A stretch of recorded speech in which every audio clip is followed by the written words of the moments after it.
everyone. Thank you so much for joining us for the 6-month check-in on the disruption and harms in online gaming framework. I'm super excited to have you all here for this fireside chat. So let's jump in. If you're not already familiar, the framework is a comprehensive and categorical look at the types, forms, impacts, and root causes of disruptive and harmful behavior in games and gaming adjacent spaces. It was a huge collaborative effort across the industry and across the larger group of academic and civic researchers working in this space. We launched the framework as a PDF that you can access on our website, www.fairplayalliance.org. And we did so in partnership with the Anti-Defamation League, or the ADL. It launched in December 2020, and as you might have guessed, here we are 6 months in with the 6 months check-in. Just to give you a little bit of framing about why we're here and what we're hoping to accomplish. Earlier this morning, we did a walk through the actual framework itself. So what is it about? What a little bit more of the content, and did a Q&A around that. Today, or later today, where we are now, we're actually going to be looking at the framework from a perspective of how we have been using it, how the industry's been reacting to it, where we're going next, and frame our discussion a little bit more around that portion. So the intent of the framework, just for a little bit of background, was a resource for the industry, so all of us, to help ensure that we really had the latest understanding of disruption and harms that were happening in games, along with the impact and root causes, so that we could make better decisions and prioritize our efforts where they were needed most. We really wanted to put an effort into dispelling misinformation and equip developers equitably with this knowledge to empower their work. And we wanted to, of course, encourage more work and research. And all along, this has been a starting point for us. Obviously, 6 months in is not that long, but we thought it was really important to check in and to continue to show you our level of investment in the framework and the opportunity to share our stories of how we've been using it with each other so that we can continue to encourage and foster that much needed work. So today we're going to have a discussion of some of the themes of how the framework is being used. We're going to share a discussion of our own experiences, which we'll introduce ourselves momentarily. But I think most importantly, we wanted to create space for anyone here to share your questions about your framework, thoughts on how we could improve the framework to better serve you and your colleagues. And as much as you're comfortable, we'd love to hear how you're using it right now. Initially, we had hoped in a different world to have more of a shared space where we could all engage with this. But we're really grateful to have this additional space here at GDC. And so we'll do our best in this digital format to lift up your thoughts and questions from the audience. It's almost like the real thing. Just a logistical note, if you place your questions in the questions tab, it'll actually be a lot easier for us to spot them, and it will give a chance for those in the audience as well to upvote them. So we'll try to really grab the super popular questions, but we'll do our best to get to everything in the time that's allowed. Okay, so the structure today, we're going to do a quick round of introductions. We will do a intro synopsis of kind of the themes that we've seen in and around the framework's use so far in conversations across the industry. And then we'll segue into a chat with Carlos, Natasha, and myself, and then into the broader Q&A. So let's just jump into those introductions. So for the Fair Play Alliance itself, in 2017, I co-founded it with my friend Carlos here with us and another amazing colleague, Ben Tales. If you're not familiar with the FPA, we are a cross-industry alliance with over 200 gaming companies now from around the world, focused on how we as developers can help players play better together and foster inclusive and welcoming communities. The Executive Steering Committee is a volunteer group that we're all a part of, helping to support that mission on behalf of the industry. For myself, I'm a technical designer and researcher.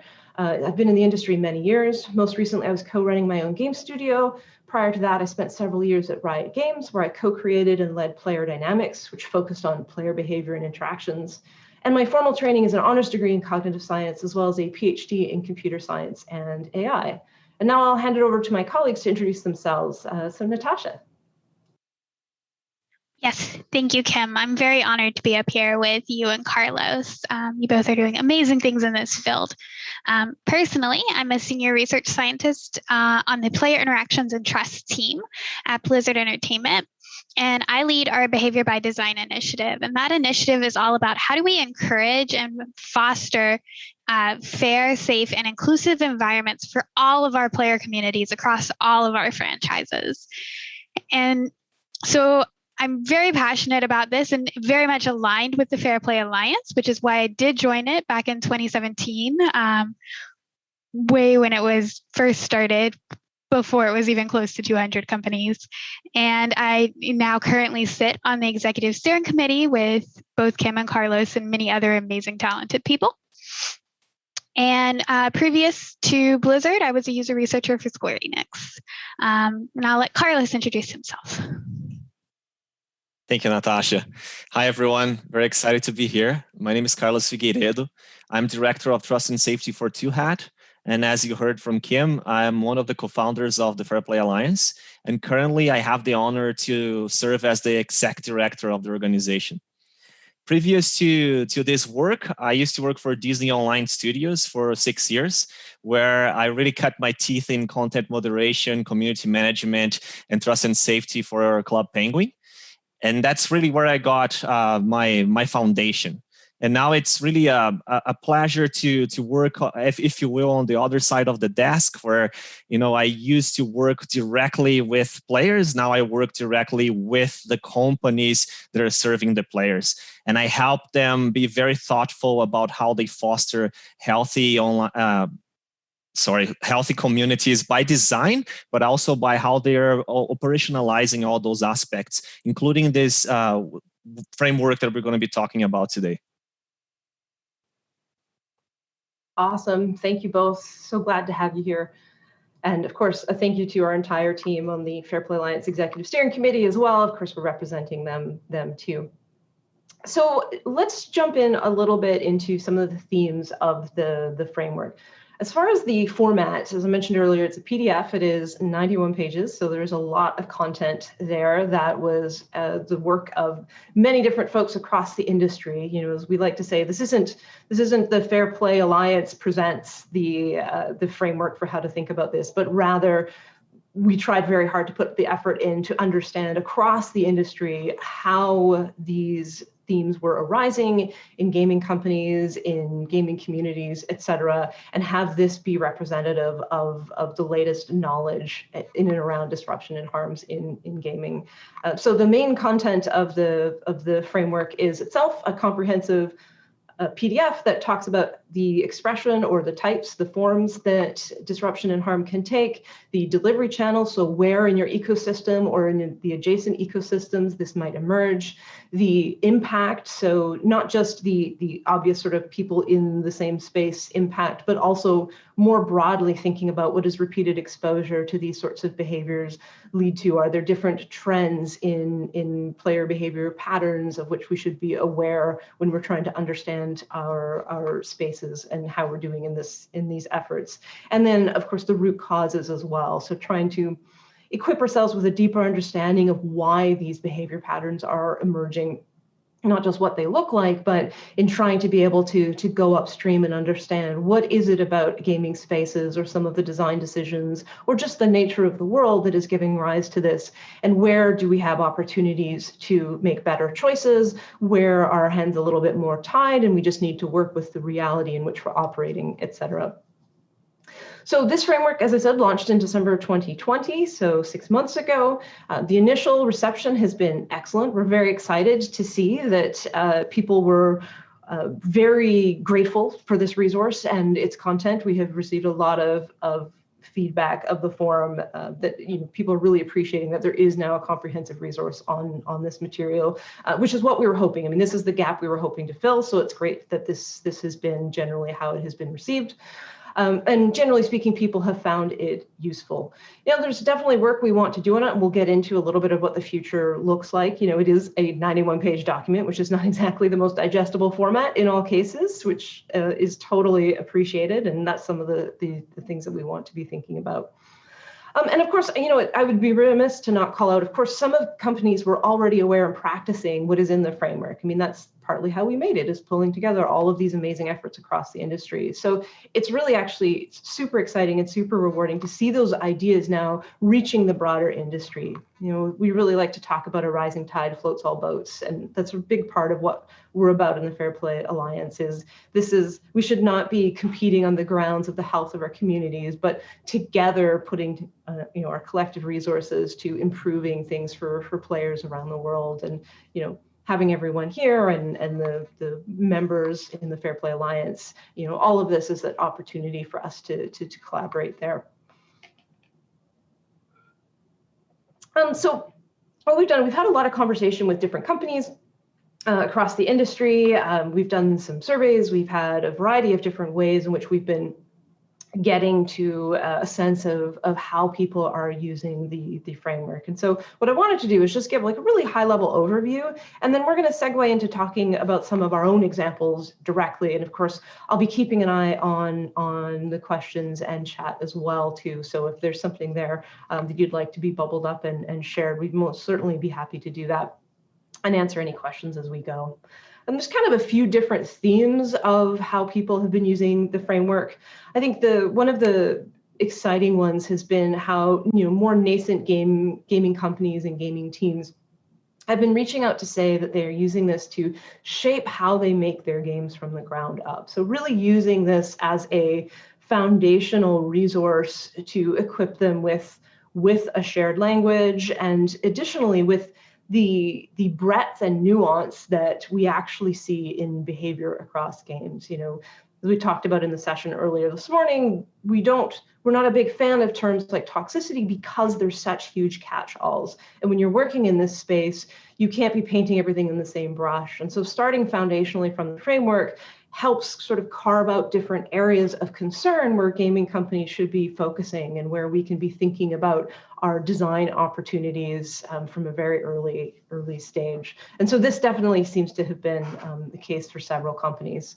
One large company even explicitly said they were using the framework to help get a clearer understanding of gaming context for at-scale systems too. So, understanding these larger contexts.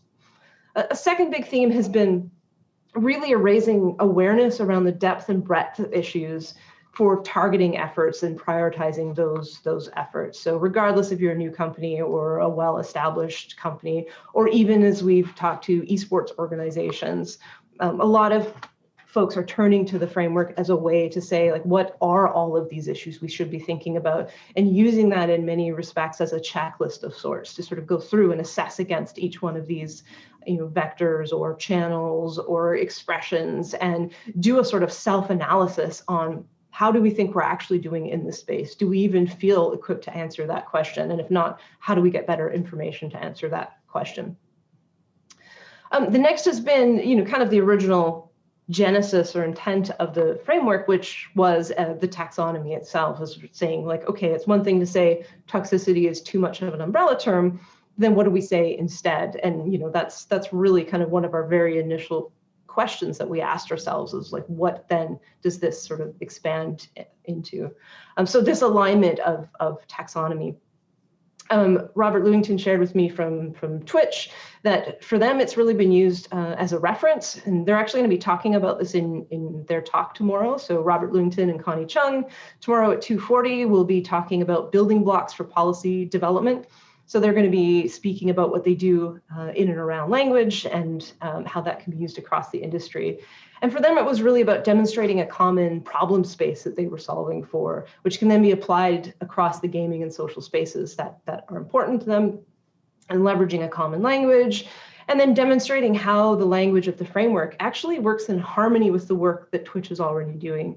And I want to kind of emphasize this point because one of the problems that was really important for us when we were building out the framework was this wasn't meant to be you're not allowed to use toxicity anymore, you must use this language, any sort of prescriptive language. Instead, it was intended to be a very categorical reference. So it's talking about the categories, the themes that if you as a company already have a way of talking about these things, then you can map that into the framework and get a deeper understanding of some of these different topics. Or for some areas, maybe you might notice they break up into a few different areas that you want to focus on. But it certainly was never meant to be a prescriptive guide. And I love that Robert calls that out as well, that for them, it really was a harmonizing effort. And that's what we're hoping for here. Now, I do want to actually, on this taxonomy one, I do actually want to invite Tasha to jump in here because I know that you've done quite a bit of work here over at Blizzard. So let me hand it to you. Yes, so this was one of the first things that I worked to do once we had the framework available to everyone.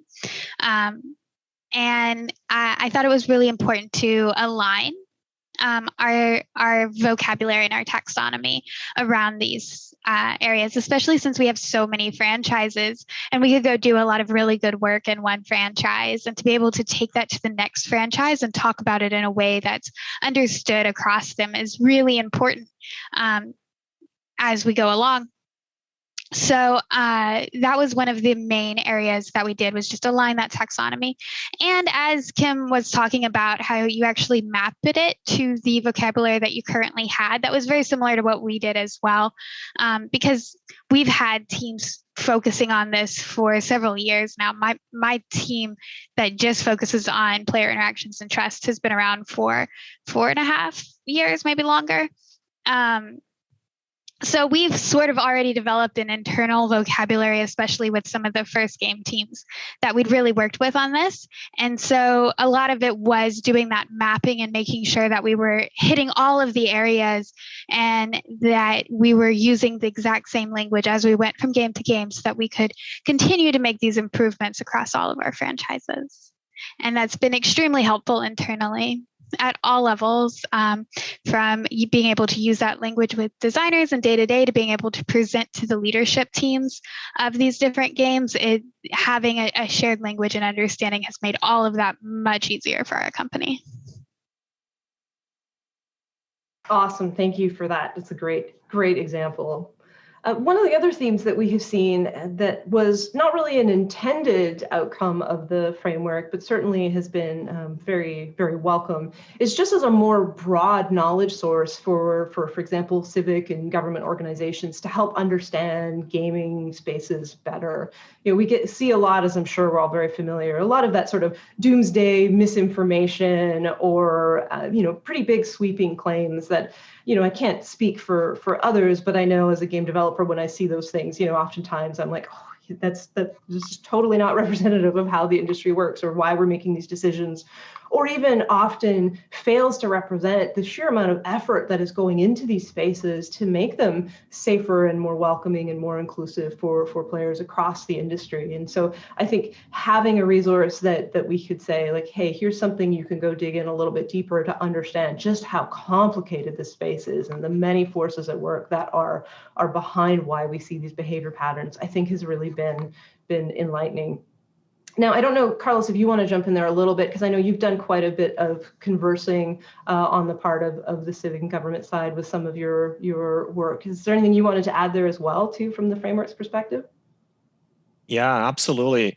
It has been very good that way, Kim, because when we're talking to other folks who are outside of game development, it's exactly what you said. It gives that foundation for a language, even as a good, quick reference for the challenges that are unique to gaming, right? Because there are challenges that we share with other verticals like social media, but there are absolutely challenges that are very unique to gaming. Just the challenge of the real-time communication in gaming, the different channels of communication, like the framework stipulates as well, and the types of disruptive behavior that really happen when you're playing, like with a team, for example, right? That you can disrupt your team. That's very unique to our space. So having that shared language with global partners, with government and academia has been extremely helpful. That's for sure. And it has been, even in some cases, referenced by those organizations, which is great to see. Awesome. Thank you for that.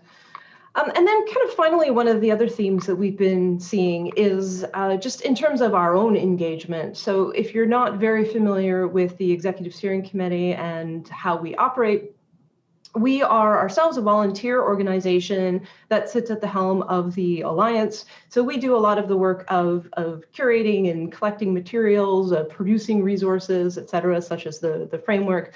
We also do a lot of consulting with other gaming companies. So as developers ourselves, we're deeply familiar with these problem spaces and have spent a good portion of our own careers focused on these areas. And in the spirit of collaboration, we try very hard to make ourselves available to the broader industry. And basically anyone from a gaming company who is interested in improving or has a particular problem to tackle on behalf of players or setting themselves up for for work in this area, we're at your disposal to support. So the framework for us has been, I think, a really great resource in those engagements. We've been able to run guided exercises that have been born out of this.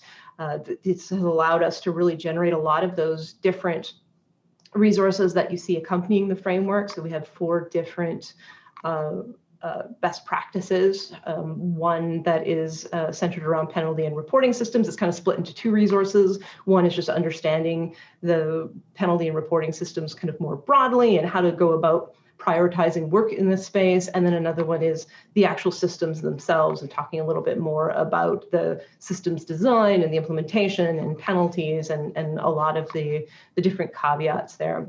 We also have another one that is assessing the behavior landscape. This one for us is one that we actually have grown over the past few years with a lot of the different efforts that we have done with gaming companies to help them understand what is going on in their gaming spaces. So what are the behavior trends that they're seeing? How do they look for more subtle or invisible trends that might be actually affecting their communities or more vulnerable players, et cetera? And how do you translate that into an actionable plan as a company?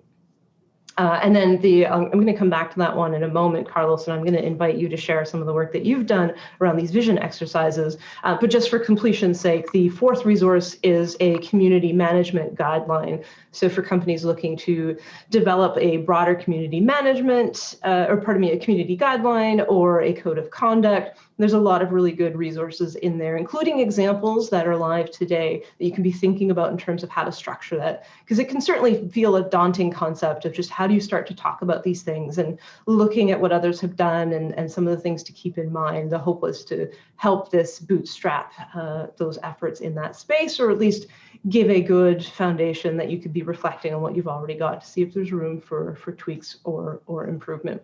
But yeah, going back to the assessing the behavior landscape and the vision exercise, I'm going to hand it over to you, Carlos. Sure thing.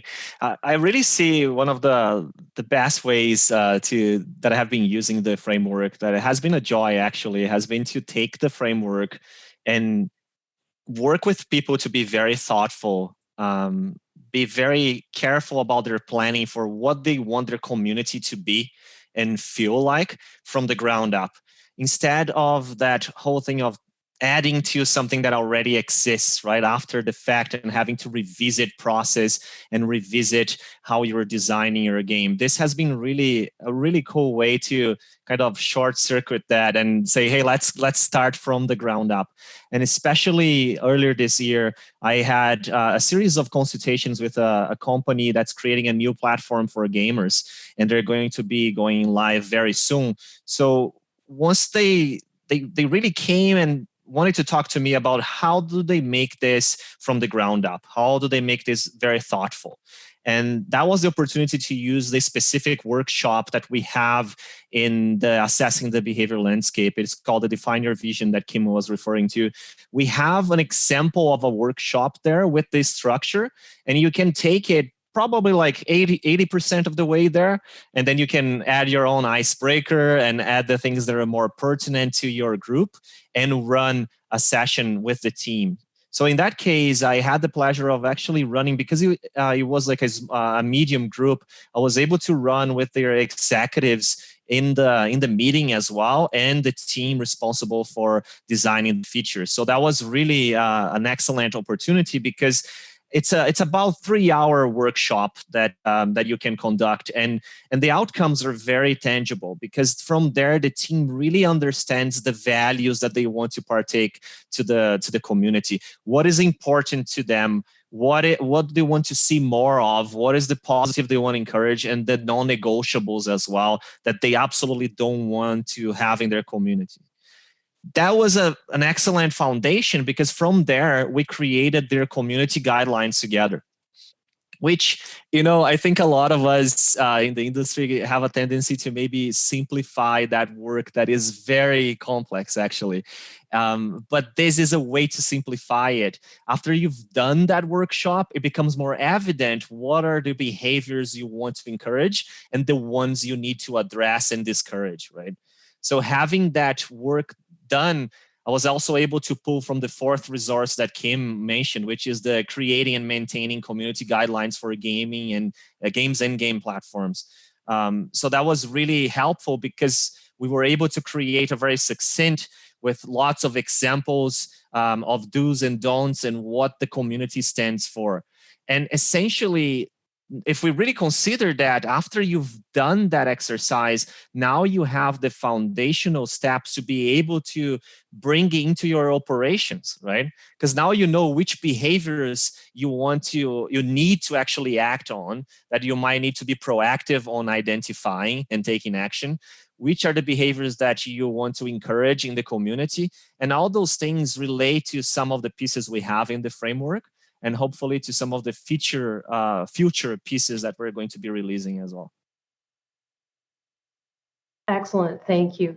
Yeah, I think that for me as well, one of the most important things the framework has provided is that sort of, as I mentioned it kind of earlier, that checklist. So using it as a way to look over whatever space I'm working on, whether I'm working with another company, whether I'm working on something of my own, it's just using it as a way to make sure I'm not leaving any stone unturned, that I really am looking across the types of behaviors, I'm thinking across the different groups, et cetera. I'm making sure to get help and support and understanding how different vulnerable or marginalized communities might be affected by my work. And this provides a really great landscape to make sure that I'm being as thorough and comprehensive in this as possible. And as we're putting on my product owner hat when I've done production work, something like this, I think, becomes very powerful as a way to drive those priorities too, because now you can actually lay something out. You can systematically say, using the framework as a starting point, you can review your own game or games, your entire suite of games if you're a larger company with a number of titles, and you can understand and assess how you're doing in each one of those areas. And then using basically a risk register or some sort of tool, you can actually then work with your leadership team to understand where you really want to put the effort. Where are the opportunities there? Where are you facing potentially forces that you're not going to be able to move, and so maybe perhaps your effort is better spent in another way, or adapting to those, understanding the state of the world and the way in which that impacts your efforts, et cetera. And so that the framework just provides that really comprehensive grounding to make sure you're being as thorough as possible. And even if you're in a position where, and we all are to a certain extent, you can't prioritize everything, you can be intentionally deprioritizing other things. You can recognize the problem, you can acknowledge the problem, and you can make an informed decision about what you're going to focus on right now. And this provides a way to talk about that and communicate those decisions transparently with your entire team. So I found that very, very powerful with the framework as well. I'm going to come back to some questions for Carlos and Natasha momentarily, but I wanted to just seed in people's minds some additional questions to be reflecting on as well, that you can throw into the question section. The first is have you used the framework? How do you use the framework? Or if you haven't been using it, what would make it more useful? Or even if you have been using it, what other things would you like to see? What are the resources? What other topics? And of course, any questions about the framework. So yeah, thinking on that, please feel free to share any of those questions. I do see we've got one question out there, so let me actually switch over to that. So from our friend Daniel Kelly, who was an amazing partner actually in producing this resource, he asks, do you think that this framework could lead or lay the groundwork for meaningful public cross-industry measurement about the prevalence of disruptive behavior in online games and whether various interventions are effective? And if so, what do you think it will take to get there building on this framework? So that's a phenomenal question. Carlos or Natasha, do one of you want to jump in on that to start? Yeah, I can talk a little bit on this. So I did talk about how one of the first things that we did at Blizzard was look at aligning our taxonomy and making sure that our taxonomy was comprehensive enough. The next step, which I'm still laying the groundwork for, so unfortunately I can't tell you how it's gone, but what we're currently working on is using this to have much more granular measurements of these kinds of behaviors. How do we design those out? Are we making sure we're capturing all of them, those sorts of things? How are we capturing them? And just giving ourselves much more granularity in how we are looking at these behaviors, both the positive behaviors that we're trying to encourage and the disruptive behaviors that we're hoping to not have as much of in our games. And I feel like that could be the next piece of the puzzle, maybe the fifth resource or the sixth resource, but just a future resource to add is some of the best practices around how do we measure these behaviors and take them into account. And if we could get that going and a best practices and enough industries are able to use that, then we could potentially look at doing something like that in the future. But I would say like the first step is actually being able to help figure out these measurements, because as someone trying to do it now, it's very tough. It's definitely an interesting problem. But if we get it figured out, I would be more than willing to help contribute to that fifth or sixth or seventh resource, wherever it ends up landing. But Carlos, maybe you have some more detail to add or ideas around that. Yeah, I think I really hope we get there, Daniel, for sure. I hope that's the future, is like the benchmarking across the industry and potentially even across industries would be wonderful. I think we have laid the groundwork for that in the Fair Play Alliance. We have different work streams. So for example, one of the closed work streams that we had in the Alliance this year is on child protection. And then working on a multidisciplinary basis and having folks from around the globe who are really dealing with this tough problem of child protection. And we were talking, for example, about diversity and inclusion as it pertains to safety for kids, really understanding kids from in all the manifestations, identities of kids of different backgrounds, and not putting them on one bucket of understanding of what a child experience is, right? I don't know if Kim and Natasha agree with me, but I don't think that work would have been possible if we hadn't done already the exercise of the framework, which then led us to be very thoughtful with our partners and members to think about child safety in a broader way, right?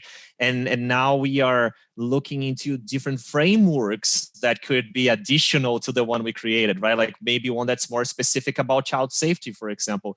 And that is really critical, right? Because hopefully this is the genesis of shared research as well, which is when I'm saying laying the groundwork, I really hope that the framework that we're talking about here today is that seed that then allows us to do, okay, let's get together, maybe 10 companies or so, and can we do a study that's across our communities, and we can find what's similar, what's unique about those spaces, and we can do some sort of benchmarking.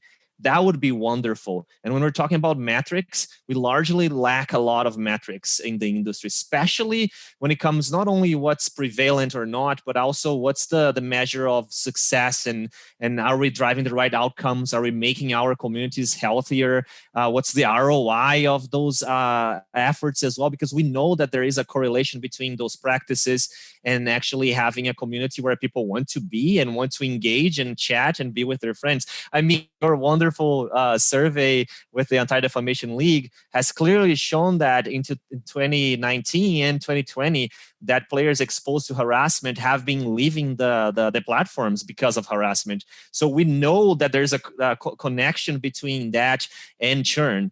But we need to be able to show with the positive spin as well, right? Whereas like, hey, companies that are doing this, they're seeing actually an increase in the engagement and retention and the overall wellness of players in the platform, which I think is really our goal, right? We want to make sure everybody's having a good time. So that's my long way of saying, yes, I think we'll get there.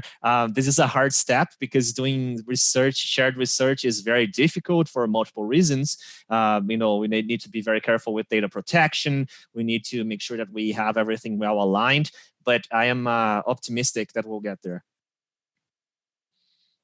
Yeah, definitely. Well said, both of you. Thank you for that. Yeah, I think it comes down to, it's so hard to tell if our efforts are really making a difference if we don't understand what we need to measure or how to measure it. And I think by splitting out the types of behavior, it really helps us focus on signal where, admittedly, we don't know what all of the signal is. We don't like, there's lots of work to be done there to better understand these markers of behavior problems. And as we'll get into a little bit of positive behavior as well, or being able to detect things before it becomes a problem, when we could intervene before there's player pain and create educational opportunities for players as well.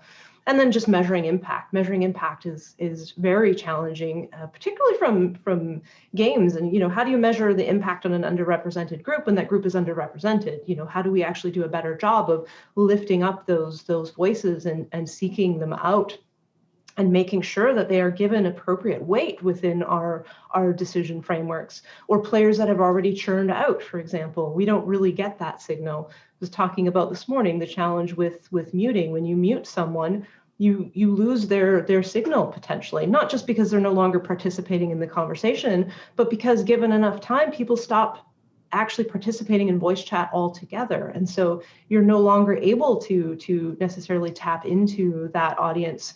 And it's not because they've chosen to leave, it's because they felt forced out. So there's a lot there that if we can do a better job in metrics and understand these nuances, there's a lot of information to be had that would help us better support players. I've got another excellent question that's come up from Paul. So what are your thoughts on A/B testing features to reduce disruptive behavior? This would be a good way to measure individual features as opposed to just an on-off switch with a before-after comparison that may include biases. But it also raises some ethical questions about leaving some players in tougher environments. Who wants to go first? I can take this one. I really think that if we're doing that exactly in a very thoughtful way, Paul, and ethically, we shouldn't do something that is going to leave people exposed to what I was referring to as non-negotiables, right? There's a level of resilience that we need to foster in our communities, right? But that resilience means after we have addressed the very big harms and disruption that it's in our games. I will use an example, right? Are we actually addressing dangerous, hateful conduct and speech and that sort of conversation in our games? I mean, I would like to think that we have that alignment on the industry, that we want to be proactive about that and remove that and identify that sort of speech as quickly as possible. So as long as I would say we're doing the A/B tests and we are not exposing folks to hate speech and others to, I wouldn't be very excited about that sort of testing, but I would certainly be excited about the testing that would be something, for example, that I know that that Blizzard has done so well in terms of using warning messages. Could we do an A/B test for a control group that's receiving warning messages versus a control group that's not receiving warning messages? And what's the difference there? Is that leading to more positive behavior when folks are warned? What is the outcome that we're going to see there? And I know that companies have done this A/B test actually successfully. If I remember correctly, in 2018 at the Games UX Summit, I think it was in Toronto, Twitch was talking about A/B test that they did when folks joined a channel. Some channels had a pop-up that you had to click on with a summary of the rules of the channel, versus the other group was not getting that pop-up. And what they were able to measure is that the group getting the pop-up were more thoughtful when they were engaging in the channel. There was less negative behavior with that group, right? So I think this sort of technique, of approach, I don't see as being like harmless necessarily. It's just an opportunity for us to really see, like, the proof is in the pudding, right? Like I like to say, is this actually useful and leading to improvements in the community? And I think we can do that in a thoughtful way. Yes, I'll echo what Carlos said. I think it is really important to be thoughtful on the type of context that you would A/B test, and something very, very harmful you would want to just make sure that you take care of. But another aspect that you may want to think about is there a way to do this in other situations that you might just happen to have available to you? So for instance, at Blizzard, we have something called a playtest realm. where we can actually put in some of these features ahead of time. And something like that might be a little bit easier to A/B test in, because the players who go into that opt into going into that playtest realm knowing that there is going to be some testing from us on some of these systems, and that they may change by the time that they actually launch. Another thing that's a bit more rare nowadays, but potentially some other studios may still do something like this and it could be useful, is, are you launching the content on the same day in every area of the world? Or do you have some areas that may get it first, and then you can see how they respond and potentially have some time to change? That could be another way of looking at this too, without intentionally trying to pit anyone in a tougher situation, but that you kind of have some more of these opportunities to look at. So yeah, and of course, everything Carlos said is absolutely true as well. If it is very harmful content, then maybe it's just not worth the A/B test.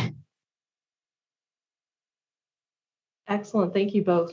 Yeah, I think there's a case to be made that if we're ever so confident that an intervention will work and would make players' lives significantly better, I think there's an argument to say, well, then let's just actually go ahead and do that. But I think one of the strengths of the A/B test is we're not sure. There's a variety of different directions that we could take. And so creating a space for us to learn more and expose things that we might not otherwise be exposed to if we were to do a single cohort test, because we might not detect those patterns. So I think actually it can, in some cases, depending upon the setup, be an even stronger and more ethical approach for, on behalf of players as well.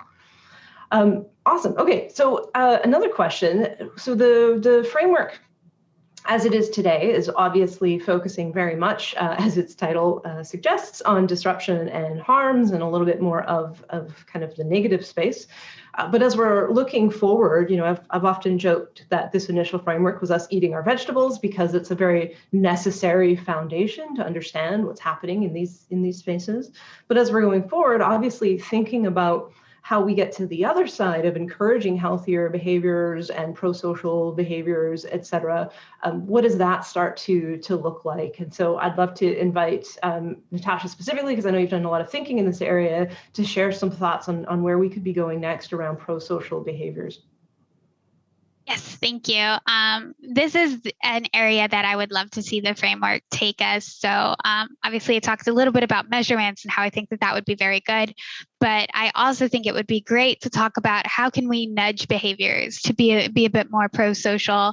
How can we encourage and foster those environments to allow that sort of player behavior to thrive? And so I know that we've done some work here at Blizzard. Carlos mentioned the warding systems we put into Overwatch, where if we notice that a player's behavior is changing and there's an opportunity for us to warn them before penalization, we do. And we've seen that has significantly reduced the amount of players who go on to be penalized.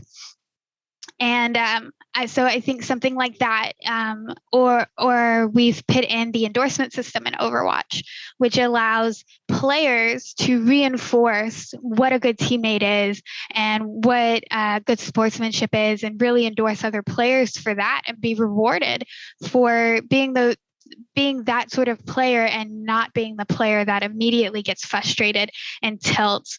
And I know that other game companies have been doing things like this too, and that they all make incremental significant changes to the behavior and the norms that are set.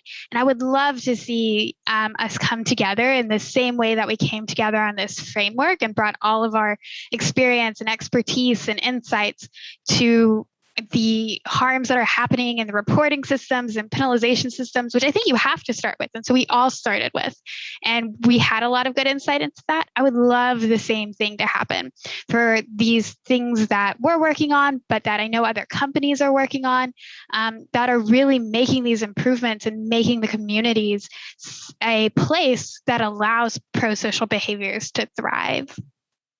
So I know, Kim, you've worked on this a little bit, so maybe you want to talk a little bit about that as well.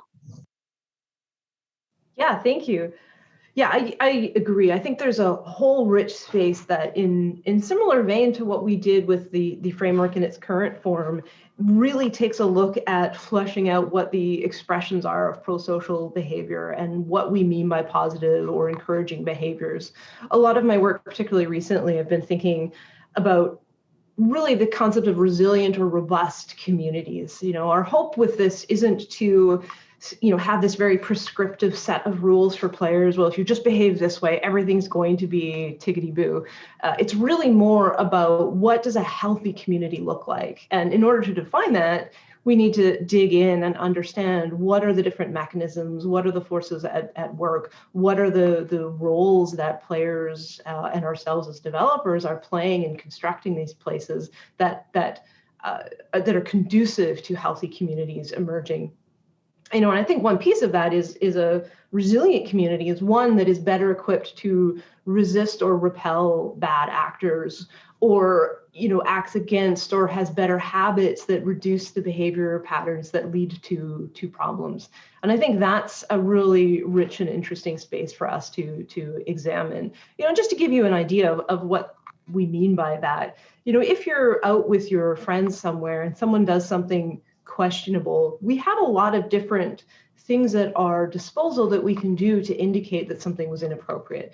We have plenty of nonverbal cues. You can kind of or do something that's going to signal to that person that maybe they've stepped out of line. That lots of things that aren't just, hey, you shouldn't have done that. And we lack a lot of that in games. We don't really have that same richness of expression or all of those subtle cues. What we have are spaces where people are really being pushed to their limits of trust. They may come from different cultural backgrounds, so they don't necessarily have the same appreciation or shared understanding or expectations of the experience they're about to have. They might be competing, they might be very distracted by the game at hand, and so they're not investing time to type out a bunch of things to each other, or might be very terse on voice chat. All sorts of different things that are undermining the resiliency and health of these communities. And so stepping back, and while important, but I guess maybe stepping over is a better way to put it, and taking a look at what are some of these things that imbue these communities with some of those same types of behaviors. Obviously, we're not going to get a one-to-one mapping of nonverbal communication as you would get in a face-to-face scenario, but we're making games that have as proxies avatars and mechanics and all sorts of different means of self-expression. What if we start to invest in that space? What if we start to ask questions about when, ways that we could actually start to drive healthier behavior patterns? And I think having the framework extend into that space equips us with a language to start to talk about that and always, be asking better questions rather than just, well, we want it to be good and we want it to be better. Now we can start to say, well, actually, we want these things to be true. And to go back to Daniel's question earlier that he shared with us, we can start to say, and this is what that's going to look like from a metrics and measurement perspective. We expect to see X amount of change, or we did this intervention and we saw this go down and that was not what we expected or what we wanted. And so, and start to more formalize an understanding of, if we do X, then we'll see Y, which I think will be powerful and something that we can more broadly share with the development community. Carlos, anything you want to add to that before we swing away? Yes, it actually came to my mind that I saw some really awesome examples this year of companies making really like what might look like a simple change in the game, but speaks volumes towards including everybody's voices and identities and perspectives, right? I'll give one example. During March, the International Women's Month, I saw a company that had for I think like alliances or clan descriptions, if folks were adding the hashtag from International Women's Day and month, they were unlocking something cool for them, right? So that's a good way to really like foster that type of inclusion and positive conversations in the community. I also saw other companies adding badges related to social movements, those very powerful social movements that are a part of our year and the last 2 years. I saw how some of those made their way into the game design for badges, and how players now feel more represented, that they can put that badge when they're playing, and they can make it very clear that they are about diversity and inclusion, and that's the type of player that they are. And I think that creates an awesome connection between the companies as well and the players, right? Companies making that stand, and not only making that stand by saying that to the world, but actually bringing that into game design, all the way up to having, for example, characters that are representing identities that have largely been underrepresented in games, right? So I think when we look forward to the framework as well, we have perhaps a role to play as well, to look at some. Of course, the game design of a character is it's a heavier path. It takes more work, but adding a badge or reinforcing the behavior through keywords that they are seeing in chat or things like that, that might be a kind of a low-hanging fruit that folks can take those examples and start applying that. Fantastic. Absolutely.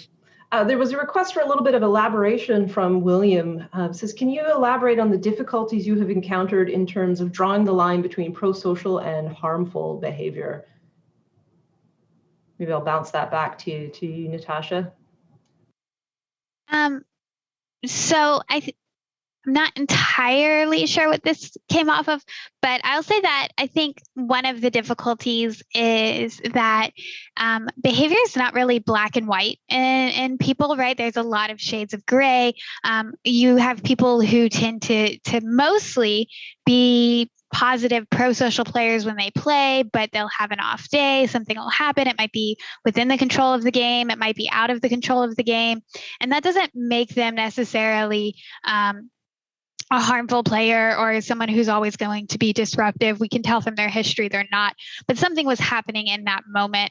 And I think that understanding that and the root cause of that and what actually caused that player to switch that day or that time is one of the difficulties that we face when we're looking at these behaviors, because it is so often that players show both, that like a lot of times most of our players most of the time are actually very positive pro-social players.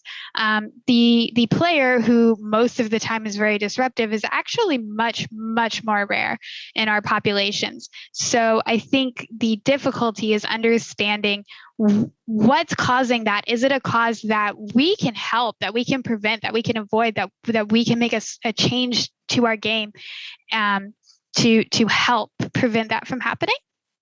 I think is one of the difficulties that I see. I'm not sure if that's exactly what you were asking in your question, but yeah, I think that's one of the difficulties for me. Yeah, one other thing that I was thinking of as well as you were talking to that, Natasha, is that a way of communicating among a certain peer group may be acceptable for members of that particular peer group, but may be damaging to another individual. So it might act as a pro-social bonding mechanism in one group and harmful to another group. Now, I believe strongly we need to draw very strong lines in the sand about hateful speech and hateful actions, et cetera. So that's not to say that you should condone pro-social actions that are people bonding around hating on another group. That's terrible. Obviously not that. But I think where some people have a certain style of ribbing or just a more aggressive discussion style for someone who's a little bit not part of that group and doesn't understand their ways of interacting, that could actually be harmful to them. And I could probably come up with better examples, a little bit more noodling on it, but I think there's some interesting spaces there. I just wanted to say to folks, we've got about 6 minutes left, so please do share your questions. I'm going to jump on to another question from Tomas. Forgive me if I mispronounced your name. May you please share any best practice examples on how to convert a so-called toxic player from a negative to a more positive attitude? So helping players that are being more disruptive in these spaces, bringing them into a more productive member of these communities. Carlos or Natasha, who'd like to tackle that one? I can talk a little bit about this because we did in Overwatch include an endorsement system a couple of years ago. And with the endorsement system, we saw a very significant sustained drop in disruptive chat It was over 40% that's been maintained. And I think some of the big things that help this is obviously the positive reinforcement, both from getting the kudos from the people that you played with, that you were a good teammate or good sportsmanship, but also some of the framing that we put around it. I think it's really important that you understand the kinds of behaviors that you want to see in your game, the positive, encouraging behaviors, and that you frame that for players and you let them know that this is the expectation of players in this community, that these are the kinds of behaviors that are expected, and that then allowed players to give kudos within that framing, and that sort of helped show players like, this is what's good, and you get rewarded for it, and it feels really nice to get those kudos, and it's all framed around being a good sportsmanship, a good team leader, a good team player. And I feel like that was one very tangible way in our game that really helped with that.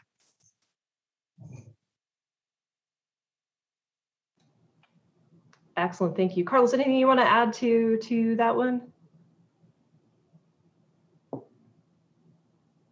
I think in the example of warning messages as well, and of course it's related to what Natasha is saying, and also to the work that I have done with warning messages there on Overwatch. But we tend to think sometimes that the rules of conduct of our games are just obvious, just like self-evident. And it's not as simple as that, right? Like we come with different expectations, like you said in this morning session, Kim.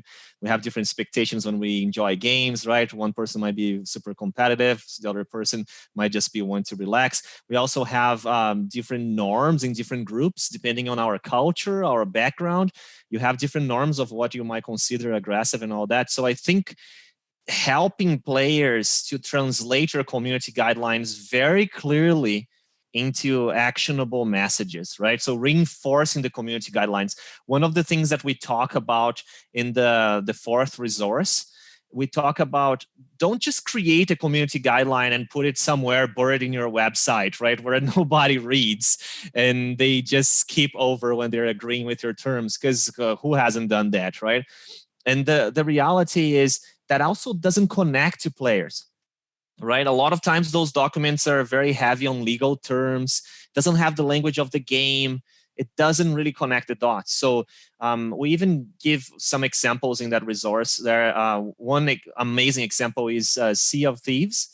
They have like the awesome code that is displayed in game as well, and it's very succinct and it speaks the language of the game, right? The pirate language, and you can take a look at that, and you need to, you're agreeing to that scenario there, which is really important. I think that is something that it's good to give players a benefit of the doubt, right? Maybe they are completely used to a different type of community, or they haven't even read your community guidelines. So give them bite sizes throughout the player experience so they can be reminded of that, and it's reinforced in the game journey, right?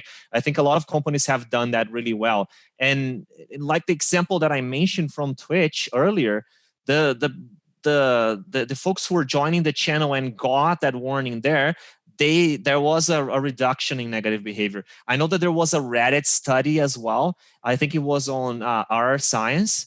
They pinned a simple reminder of the rules on top of the subreddit, and there was something like an 8% reduction in the chances that the comments would be removed after they posted that reminder. That's a simple reminder on the top of a subreddit, right? I think this really shows the potential of what we could do with warning messages, and that might affect changing in behavior for those players who are behaving very negatively.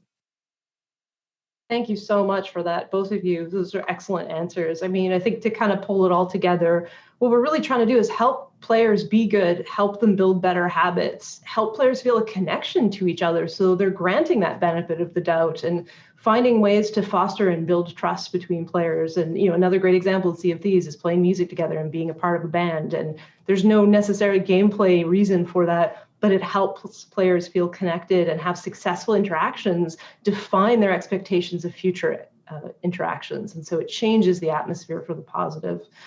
So I just want to say thank you so much to Carlos and Natasha. This has been awesome. I know this was a little bit of a strange format to have this conversation being digital, but I appreciate you persevering and all the wonderful questions. I know we didn't quite get to everything, but please feel free to reach out to the Fair Play Alliance, fairplayalliance.org. You can go there. There's a contact form if you have questions for us. But otherwise, thank you so much for all of the effort you all do, and I hope we get to connect with everyone soon. Take care. Thank you.